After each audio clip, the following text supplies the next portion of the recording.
You know the story with Subaru Imprezas? You know, a different version comes along every couple of months. A tweak here, a tweak there. We've made it a bit faster. We've given it some more power. Well, frankly, that gets a bit boring, so we ignore them. However, we couldn't ignore this.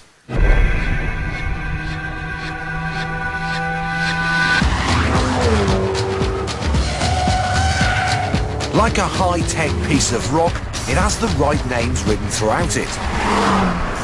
This one means it'll go, this one means it'll stop, and this one means it wasn't made by Subaru.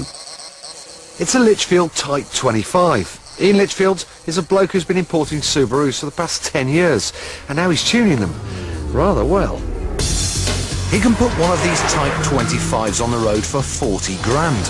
It's based on a version of the Impreza you can only get in Japan. With lighter panels and roof, it's the starting point for the Group N rally car. Now, let me give you some statistics. It's got 415 brake horsepower, which is about the same amount as a Porsche 911 GT3, except that costs about twice as much. It'll get you to 60 in 3.8 seconds. Now that's as fast as a Ferrari F430. Well, that costs 3 times as much. I think I'm going to have a go at that. Right then. 3.8 seconds. 20, 40, 50, 60. Christ, it is quick.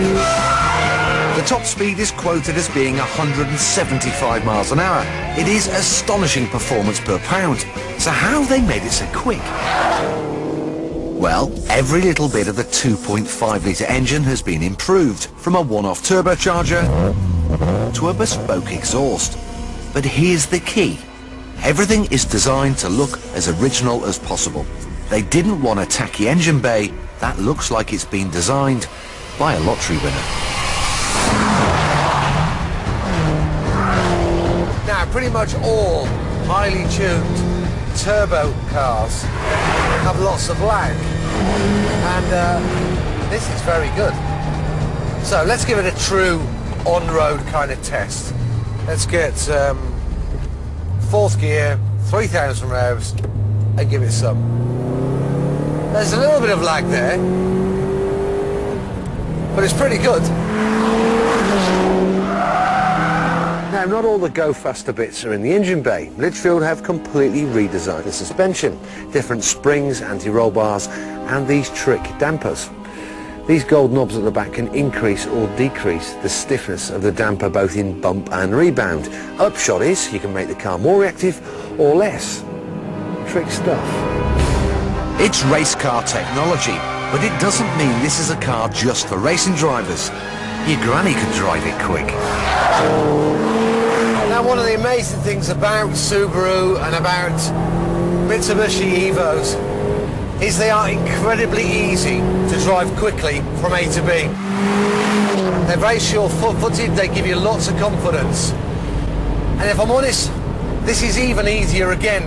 Litchfield have really changed the dynamics of the way this works. The steering's much more precise. It's got more front grip mid-corner. Because it's got more power, and the way the power is delivered, you can make the car slide, you can make it balance. It still has understeer if you drive it a little bit too smoothly. So I'll show you. Turn in, understeer. But if you're a bit more aggressive like this on turn in, then you can make the car more neutral, and that's more fun to drive.